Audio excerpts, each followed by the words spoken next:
Hello, welcome to Japan Night Porter YouTube channel, where I talk everything about the band Japan, anything you could think of. Now, earlier on today, I actually filmed a full video discussing the band Duran Duran in relation to Japan, some of the early history of both bands, what I think of both bands, and everything like that. I spoke for a full 30 minutes on the subject. Then what happened was I came to watch the video back and found out it was completely silent. So I had to start again. And you're going to have to enjoy my Andy Warhol / Nick Rhodes / David Sylvian wig another time. So today, because I couldn't bring myself again to talk about Duran Duran for another half an hour, I'm going to talk about something else that people have asked about, which is what are the best vinyl pressings of the main Japan albums. So this is what I'm going to cover today. So first Japan album, obviously this one, Adolescent Sex, in case you didn't know. My favourite pressing of this album is the first British pressing, as you can see there, manufactured by Pi on the Hansa label. Comes from 1978, and this is the first one that you'd have been able to buy. There's a number of copies of this which are British releases which were made in Germany by Hansa, and they've got Hansa International on the back, whereas this one has no mention of Hansa. It's just got Areola Hansa at the top corner, and then down at the bottom you've got the thing there saying it's manufactured by Pi, and a load of small print. You've also got the Areola Records address at the bottom. Anyway, what's important about this pressing is it's pressed on really good quality vinyl. It's actually translucent if you hold it up to the light. That's not something I can do here, but I'll do a cut through which shows it. It's actually it's absolutely incredible. It sounds warm, but there's really good separation. There's really good details of all frequencies, no sibilance. It's as good as you're going to get. I think it was really the peak of vinyl manufacturing. As I said, it's semi-translucent, and that's because of the vinyl formulation used, which was meant to have a really quiet noise floor. And I think Japan really got lucky with the company that Hansa linked up with to manufacture their records. Pi also specialised in doing coloured vinyl quite a bit, but they just had their vinyl formulation and manufacturing quality is just next level. Lovely LPs. Same goes for obscure alternatives as well. Just go for first British pressing if you can get it. It's got a lovely inner sleeve which is printed on thick cardstock, not paper, unlike the German one or the Japanese insert. Really high quality. And again, the vinyl is semi-translucent, sort of a really dark reddish brown if you hold it up to the light. Which I'll show you an insert of that as well. But again, perfect pressing. You really can't go wrong if you get an original British pressing of obscure alternatives. So what you're looking out for to know that you get the right one, front is the same, but it's going to have no Hansa International, because the German made copies were by Hansa International.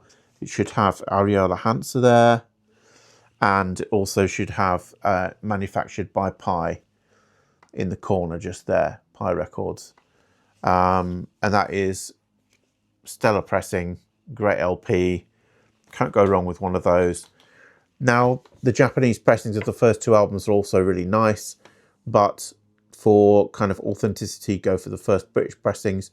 They're a British band, their albums were recorded in London, so the manufacturer had access to the best quality tapes, whereas what got sent out to different countries will have been duplicates of those tapes. There's possibility that they might not have been quite as good.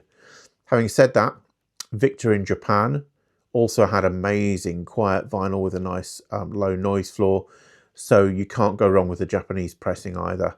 But my favourites are those ones made by Pi for the UK. Same also goes for Quiet Life. Bit less variation on Quiet Life. A lot of UK copies around. They've got the areola handset on the back. Manufactured and distributed by Pi Records Limited at the bottom corner there. And of course, the originals have the gatefold sleeve, so you get to see all the band members. And yet again, the vinyl is this quiet formula that was preferred by Pi. So you've got the labels with the Japan logo, and you've got this semi-translucent vinyl, which is the business. I'm looking up at it now, you can't see, and I can see my light shining through it. It's very sort of dark red colour. Now, I do quite like the most recent vinyl pressing of this album, but it's a lot quieter than this one. As you can see with this album, the vinyl grooves are really kind of close to the centre, and this shows that this album was cut a bit louder than the, say, 2020, 2021 pressings. Superb in every way. The Hansa really got it right when it came to vinyl pressing and quality. And Japan made some really well recorded albums as well, so they sound fantastic if you get a good pressing. Lots of these copies of Quiet Life about. Some of them have slightly different labels, but they're all good. But what you want to be looking out for, as I say, if you get the opportunity to, try and hold the record up to the light so you can check whether or not it's one of the translucent formulas. I think some of the later pressings from around about 81 onwards, before the album got deleted and then reissued on the Fame EMI label, some of them were not made quite the same way. For example, Assemblage was never made with that formula of vinyl. I think it's something that died out after sometime in 1980, perhaps when one particular pressing plant closed down or changed what it was doing. The UK was having some economic troubles at the time, so there were some pressures to use less premium materials, shall I say, and sometimes companies were sort of resorting to using recycled vinyl as well. So there was a slight drop off in the quality of vinyl, I would say, after about 1980. Anyway, so on to Gentle Tape Polaroids. This is a first pressing UK. Can tell because of the sticker on there, which says do not pay more than £3.99 for this album. And also on the back, you've got the erratum sticker there. The sleeve mentions some kind of fool, but the record plays Burning Bridges. So that's another way you can tell it's first pressing. Also, what it should have is this merchandising leaflet. Mine's a bit creased, and it actually, you can tell from the spine, it came creased, new, unfortunately. But it's got the merchandise that you could get, you know, at the time the album came out. You know, a badge, different t-shirt designs, cut out enamel badge, full colour poster of the album cover, etc. Most expensive thing was the sweatshirt, which was £7, which is actually pretty expensive for then. I've never seen one of the sweatshirts. I have seen the t-shirts. I've seen the v-neck t-shirt and the crew neck t-shirt and the badges, but I've never seen that long sleeve sweatshirt, so interested to know if anyone has one. Anyway, onto the vinyl itself. To be honest with you, there's not much differences between them. The original UK pressing is good pressing. I wouldn't say that there's any advantage to getting one which has got the original first press, or this is a slightly later one which has got Burning Bridges on the back cover. This is my main sort of player copy. I don't tend to play the first one as much, but it's they're both really good, both equally good.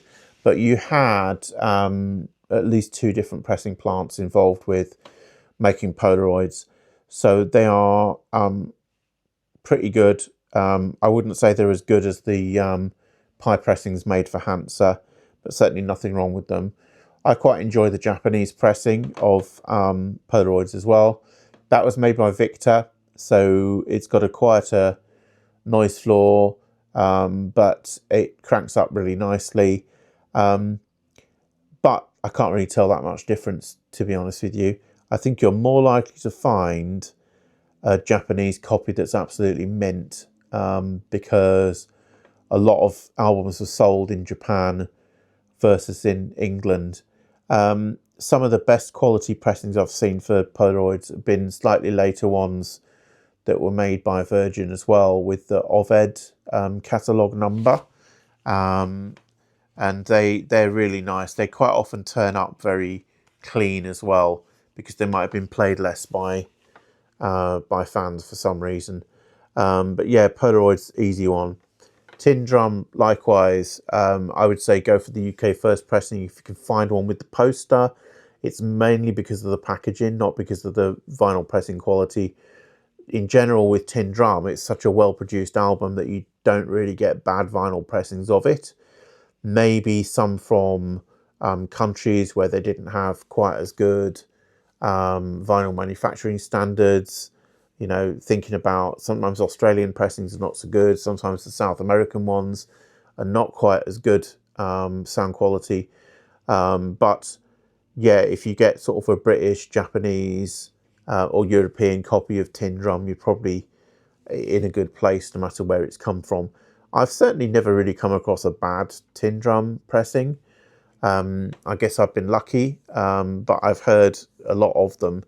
I'd still just go for the original British, just because of the, you know, the special unique label design they did for Tin Drum. It's exactly the way the band intended it to be, and the poster is a nice bonus to have as well. When it comes to oil on canvas, I think the best is the Japanese by far. It's got absolutely amazing packaging with it. It's got extra booklet. I showed it in a previous video. Same with Exercising Ghosts as well. Go for the Japanese because you get the extras with it, which make all the difference. In terms of actual vinyl pressing quality, not much difference between countries when it comes to oil on canvas or Exercising Ghosts. Assemblage, unfortunately, as I mentioned earlier, the pie manufacturing plant had actually shut down by the time they were making an Assemblage. So those were made at various different plants in the UK, and they're all fairly similar. Likewise, copies with the Hansa International label that were made in Germany. They're all good. They're all clean sounding, lots of punch. So really, you can't go wrong with any copy of Assemblage. Only ones I'd say to avoid in terms of countries would be the Canadian. I found that to be overly crackly. Don't know why, but it's just not as good as some of the other Canada Quality Records pressings. So yeah, Assemblage, avoid the Canadian one. And obviously you've got to be aware that with South Korea, they missed out some tracks. And also with Japan, they had a completely different track list, which was from side 2 of the British cassette. So there you go, that's my roundup of the Japan albums and which ones I think you should get. As I say, it's pretty predictable. It's UK first press for the first 4 albums, and then for Tin Drum, you're good no matter what you get. In particular, I have to say that, you know, the Quiet Life album, for me, best pressing, possibly the best album, is that British original gatefold sleeve, translucent vinyl. They're not that difficult to find. They're not actually that expensive. So that's the kind of thing I would recommend picking up as soon as you can for your collection, because you're never going to regret having that. It's an absolute classic. Okay, so now until next time, when I will be speaking about Duran Duran, that's it.